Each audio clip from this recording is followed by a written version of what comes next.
जय श्री राम। योगेश आनंद काले का सभी सुनने वालों को प्यार भरा नमस्कार। मित्रों, अभी हम कश्मीर से थोड़ा चलते हैं बंगाल की तरफ।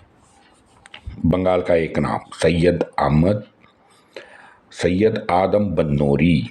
ये सैयद आदम बन्नौरी और एक सूफी है जो 1643 में मरा। कहते हैं कि ये सैयद अपने 1000 चाटुकारों के साथ सस्पक्स में ठहरा था और तभी उसने पूरे गांव को एक ही दिन में दिन की दावत दे दी और पूरा गांव मुसलमान कर दिया। तस्करे अदमिया एक पुस्तक है, उसके अनुसार सैयद जहां भी जाता था उसके साथ मुल्ला उलामा और दूसरे सामान्य लोगों की बड़ी भीड़ लगती थी। 1642 में जब ये सैयद लाहौर आया था तब उसके साथ 10,000 लोगों की भीड़ थी और ये उसकी लोकप्रियता देख के शाहजहां भी बहुत डर गया था। उसने फिर सैयद को बहुत सारा दबा के पैसा दिया और हज को भेज दिया। तजकारे अदमिया और दूसरे सूफी जो 2-4 ग्रंथ हैं उसी समय के, सभी ने ये कहा कि सूफियों के पास बहुत सारा पैसा और ज़मीन था। बहुत सारा पैसा यानी उन्होंने ये तुर्क ईरान और अरबस्तान से तो नहीं लाया था, सीधी बात है। ये हमारे गरीब मासूम हिंदू माँ बहनों का ही पैसा था, क्योंकि उनको बरगला कर उनको कुछ ये फालतू चमत्कार और जादू टोना है ना, ये सब दिखा के बरगला के कपट से ये कमाया हुआ इन लोगों का पैसा था। 13वीं और 14वीं शताब्दी के बाद से ही जहाँ भी इस्लामी हुकूमत गई वहाँ ये सूफियों का राजनैतिक प्रभाव जो था वो काफ़ी हद तक बढ़ चुका था। और ये भी बात सत्य है कि सरहिंदी जैसे भांडों को दिल्ली सल्तनत में अपना प्रभाव बढ़ाने के लिए काफ़ी पापड़ भी बेलने पड़े, लेकिन भारत में सभी राज्यों में इन सूफियों ने अपनी पेट बना ली थी, इसमें कोई दो राय नहीं है। और ये जो पैसा था ना, ये पैसे का उपयोग ये सूफी अपनी लोकप्रियता बढ़ाने, हथियार, ज़मीन और मुजाहिदीन जुटाने में किया करते थे। और एक नाम है ख्वाजा मोहम्मद मासूम। ख्वाजा मोहम्मद मासूम के पास कहते हैं 3 लाख फॉलोअर थे। उसमें से उसने 7,000 लोगों को वॉलेंटियर बनाया था, इस्लामी मुजाहिदीन बनाया था, जो इस्लाम के लिए अपना जीवन उन्होंने बिताया है। वैसे बहुत सारे हिंदुओं को इसने मासूम ने भी धर्मांतरित किया है। ये सर सैयद जो था, सर सैयद हमारी पुस्तकों में पढ़ा होगा। मैं आपको बता दूं कि ये सैयद ने 1868 में लिखा है कि हिंदू और मुस्लिम एक साथ नहीं रह सकते। और यही सैयद ने असोल उल सनादिद ये पुस्तक में लिखा है कि ये सैयद रोज 500 लोगों को खाना खिलाता है। तो ये इसकी अच्छी कुछ 500 खिलाता भी होगा, लेकिन ये इन अंग्रेजों का पक्का चाटुकार था। 19वीं शताब्दी का सो कॉल्ड अंग्रेजों से जिहाद करने वाला इसको बताया जाता है। कितना झूठ और आधा सच हमें पढ़ाया गया है। ये और एक इस्लामी सैयद अहमद शहीद। अब ये भांड इतने सारे इसके ये बकवास और बचकाना चमत्कार है, इतने कुछ उसके उस पुस्तक में है कि अगर आप पढ़ोगे तो दिमाग हिल जाएगा। लखनऊ के मदरसे में एक बॉस, उसका जो इमाम था उसका नाम था ई मियां। आज तो उसी नाम से वो मशहूर है, उसका नाम बाकी कहीं मुझे नहीं मिला। तो एक लेखक है सैयद अबुल हसन नदवी। तो ये अबुल हसन नदवी ने लिखा है कि जब सैयद शहीद हज यात्रा के लिए कोलकाता जा रहे थे तो पूरे रास्ते में पड़ने वाले गाँव में शायद ही कोई ऐसा गांव था जिसने शहीद से दीक्षा ना ली हो। प्रयागराज, मिर्ज़ापुर, बनारस, गाज़ीपुर, पटना और कोलकाता में विशेष तौर पे यहाँ लोगों की संख्या, इसके फॉलोअर की संख्या लाखों में पहुंच गई थी। तो आज इसे पता चलता है कि बांग्लादेश और बंगाल में इतना अनरेस्ट क्यों है, इतने ज़्यादा मुसलमान वहाँ कहाँ हैं, क्योंकि सूफियों ने वहाँ गत 500 साल से गंद मचाई हुई है। नदवी आगे लिखता है कि बनारस के सदर अस्पताल में रोगियों ने गुहार कुछ लगाई थी कि भाई शहीद को हमारे पास आने की प्रार्थना करो ताकि वो दीन की हमें दावत दे दे। आगे नदवी ने लिखा है कि ये शहीद 2 महीना कलकत्ता में रहा, जहां रोज वो 1000 लोगों को दीन की दावत देता था। यानी बस कलमा पढ़ा रहा था, बन गया ये मोमेडियन। ये यही हाल है वो गोमांतक और केरल में पादरी लोग वही करते थे।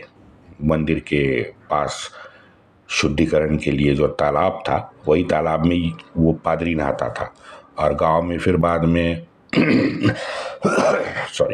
गांव में फिर बाद में वो यही पादरी ढिंढोरा भी पीटता था कि भाई मैंने उस तालाब में स्नान किया और उस तालाब का इन लोगों ने पानी पिया। अब क्या होता था, जिसे पादरी ने स्नान किया और तालाब में पानी पिया इन लोगों ने, तो जो लोगों ने पानी पिया गांव वाले उसको निष्कासित कर देते थे। अब गांव वाले निष्कासित कर देते तो गांव से बाहर जाना पड़ता था। अब ये बेचारा गरीब हिंदू परिवार क्या करे, क्योंकि गांव ने तो बाहर फेंक दिया है। तो चलो फिर बन जाते थे ईसाई। क्या करते, ईसाई बन के वहीं रहने लगे। इससे आश्चर्यचकित ये सैयद अतर अब्बास भी होता है।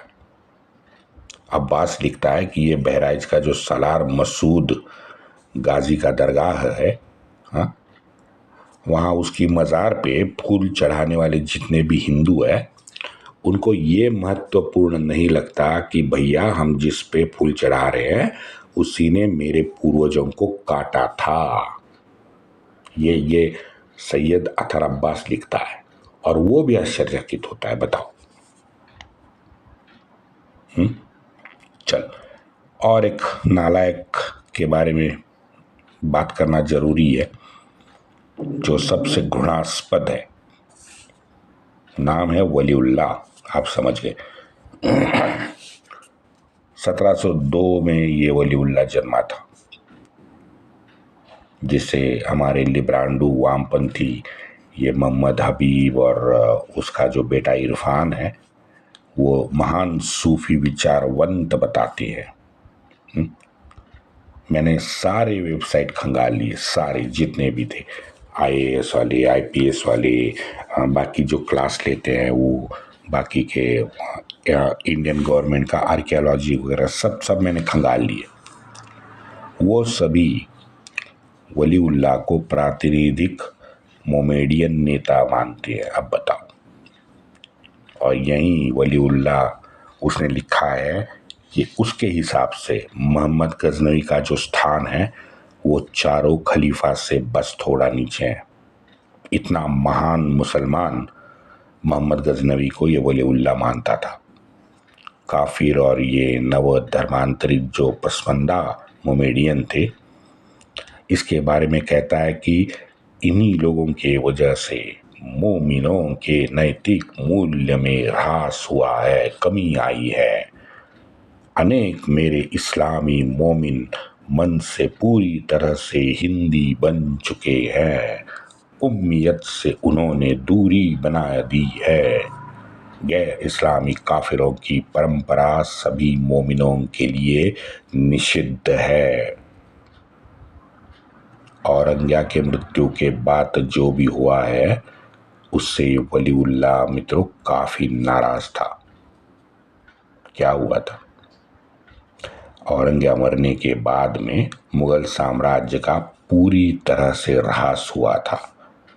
1206 में पहली बार जब सभी भारतवर्ष में इस्लामी मोमिनों की सत्ता दिल्ली में आई थी, तो उसके बाद पहली बार 1760 के बाद इस्लामी मोमिनों की पैंट गीली हो गई थी। हर राज्य में इस्लाम पीट रहा था। दिल्ली में मराठाओं ने भगवा लहराया था।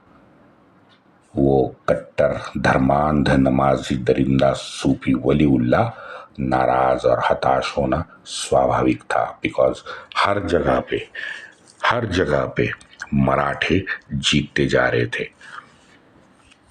वलीउल्लाह ने अफगानी अहमद शाह अब्दाली को पत्र लिखा है। ये पत्र में कहता है कि मोमेडियन की हालत खस्ता है, कर्तृत्ववान और परिश्रमी गुणों से लेस यहाँ की पूरी शासन व्यवस्था काफिर हिंदुओं के साथ हाथ चली गई है। अब सारे मोमेडियन गरीब बन चुके हैं। काफिरों से युद्ध करने की क्षमता सिर्फ आप जैसों में है। आप जैसा सामर्थ्यवान और दूरदर्शी मोमिन अशराफ ही अब हमें बचा सकता है।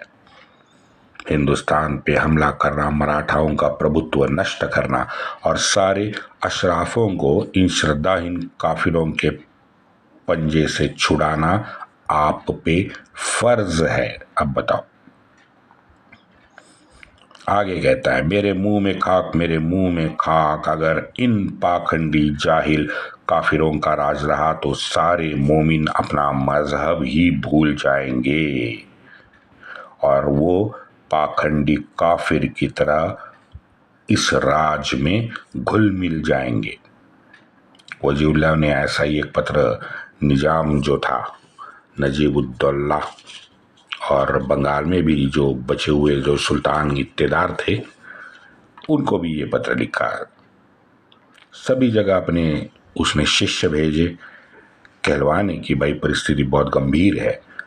तो नजीबुद्दौला के साथ में फिर अब्दाली ने पानीपत में वो कांड किया। वैसे अब्दाली भी मौके की तलाश में ही था, क्योंकि कश्मीर में तो वो 30 साल से बैठा था और यही शाह वलीउल्लाह का बेटा एक था शाह अब्दुल अजीज। ये शाह अब्दुल अजीज बताते हैं 1746 में जन्मा और 1824 में कब्र में फेंक दिया गया। अब्दुल नक्शबंदी वालों का ये सबसे प्रमुख मौलाना था अब्दुल अजीज। ईस्ट इंडिया कंपनी ने दिल्ली काबिज की तो अब्दुल अजीज ने भी लिखा कि हिंदुस्तान फिर एक बार दारुल हर्ब बन गया है। वैसे वहाँ बंगाल में शरीयतुल्लाह ने मोमिनों को ये व्यावहारिक जो रोज के जीवन है वो जीवन में हिंदू रीति रिवाज पूरी तरह से त्याग करने का आह्वान किया था। और यही आह्वान वहाँ बंगाल में टीटू मियाँ ने भी किया था, वो जो 1831 में मरा। उसके बारे में मैंने बताया था आपको। ये शरीयतुल्लाह का एक बेटा था जो 1860 में मरा। और इन दोनों ने अंग्रेज़ों के साथ कुछ जिहाद किया था। अब ये कौन सा जिहाद है भाई साहब की जहाँ भारत का झंडा ही नहीं था, उनके हाथ में था इस्लामी झंडा। इस्लामी झंडे के 2-4 ओरिजिनल जो फोटोज है वो यूट्यूब पे अवेलेबल है, देख लो इस्लामी झंडा कौन सा था। ये भारत का तो 100% नहीं था। तो ये लोग भारत के लिए जिहाद नहीं कर रहे थे, ये मुस्लिम उम्मियत के लिए जिहाद कर रहे थे। उनका जिहाद अलग था। और ये जमीन पे लड़ने वालों में कुछ पसमंदा धर्मांतरित बेचारे जो आज की वो BC OBC ST ND category में जो मुस्लिम है ना, वो उस जिहाद में इन लोगों के साथ थे। लेकिन ये इस्लामी सिर्फ और सिर्फ अपनी इस्लामी खलीफत बचाने के लिए ही लड़ रहे थे, ये ध्यान में रहे। जो इनको आज वामपंथी मुलामा देते हैं ना कि नहीं भाई इन्होंने भी जिहाद किया है, तो ये जिहाद हमारे भारत के हिंदुओं के लिए थोड़ी किया है इन्होंने, ये भारत भूमि के लिए थोड़ी किया है इसने तो वो इस्लामी खलीफत के लिए किया। खूनी अजमेरी ये जो फिरोज चिश्ती के वंशज थे भाई, उन्होंने कौन सी लड़ाई लड़ी आप जरा बताओ, विचार करो। हाँ, ये देवबंदी हो गए, अलीगढ़ वाले हो गए, बालाकोट के वो बरेलवी मदरसा वाले हो गए। हाँ, इन्होंने कौन से अंग्रेज़ों के खिलाफ भारत भूमि के लिए युद्ध लड़ा है। वो बिहार और बंगाल का वो फुरफुरा शरीफ जो है, उसने क्या किया है भाई? बताते हैं कि हिंदू और मुस्लिमों ने एक साथ मिलके 1857 में स्वातंत्र युद्ध में भाग लिया। कहाँ लिया? बताता हूँ, आ रहा हूँ। उनकी पूरा का पूरा उसका इतिहास जो है, इसके बाद का सीजन वही है। ये बंबई का हाजी अली जो था, इस सूफी ने क्या किया भाई? कौन से इंग्रज को मारा, कहाँ बम फेंका, कहाँ युद्ध किया, बताओ जरा। वैसे वो निजामुद्दीन जो था, वो तो रेलवे स्टेशन के पास ही उसका दरगाह है। उसके दरगाह के कौन से सूफी ने कौन सी पटरी निकाली, पटरी पे बम रखा, अंग्रेजों को किसने एक झापड़ भी लगाई है? जरा दिखाओ, कौन, इतिहास बताओ मुझे। पूरे पाकिस्तान के जो 40,000 मदरसे, दरगाह, मस्जिदें हैं, वहां से कोई नहीं आया था, कोई नहीं आया था, क्योंकि ये गद्दार नमक हराम इस्लामी कौम ये पूरी की पूरी गोरों के साथ थी, हिंदुओं के विरुद्ध थी। उनको विश्वास था कि अंग्रेज जब जाएंगे तब एक बार फिर हिंदुस्तान को हम दारुल इस्लाम बनाएंगे, और आज भी इन लोगों को यही लगता है। बताइए, हैदराबाद के जो निजाम थे, जूनागढ़, अवध, बंगाल, भोपाल का नवाब जो था, किस नवाब ने लंदन में बॉम्ब फेंका है? हाँ, गोरों को काटा है, गोली मारी की, क्या किया, क्या इन लोगों ने? तलवे चाटते रहे अंग्रेजों के ना। वो मैसूर का सुअर, वो उसके बारे में मैं पूरा का पूरे 2-3 एपिसोड करने वाला हूँ। मैसूर का सुअर, आपको पता चला मैं किसके बारे में बात कर रहा हूँ।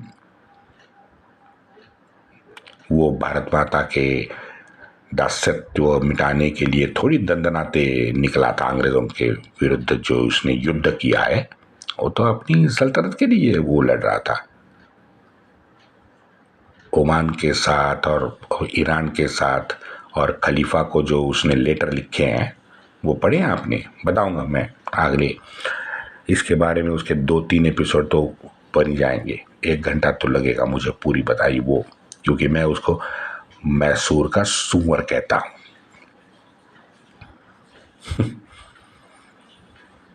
मेरे मासूम हिंदुओं, हाथ जोड़ के विनती है कि अब भक्ति योग का समय नहीं बचा है, अब कर्म का समय है। हमें सबको कर्म करना पड़ेगा, अपना पौरुषत्व जो है वो जगाना पड़ेगा, कायरता छोड़नी पड़ेगी। मैं भी सीख रहा हूँ, अभी मैंने पूरी तरह से नहीं छोड़ी है, लेकिन मैं उस राह पे हूँ कि मैं छोड़ने वाला हूँ। ये चद्दर चढ़ा के, फूल बिछा के, हाँ, प्रेत की पूजा हम लोग क्यों करते हैं भाई? मैंने तो मन में ठान लिया है कि इन इस्लामी सूफी का ये जो भाईचारे का रिश्ता है ना, वो बिल्कुल मैं नहीं मानूंगा, क्योंकि मुझे मालूम है सूफियों का और भाईचारे का दूर दूर तक कोई वास्ता नहीं है। ये सर्वधर्म समभाव, हमारे सूफी संतों को हम लोग जैसे ऋषि मुनियों के समान मानते हैं, ये अब हमें छोड़ना चाहिए। राक्षसों को हमारे ऋषि मुनियों के बगल में बिठाओगे? स्वामी तुलसीदास के बगल में ये नालायक चिश्ती को बिठाओगे? क्यों भाई?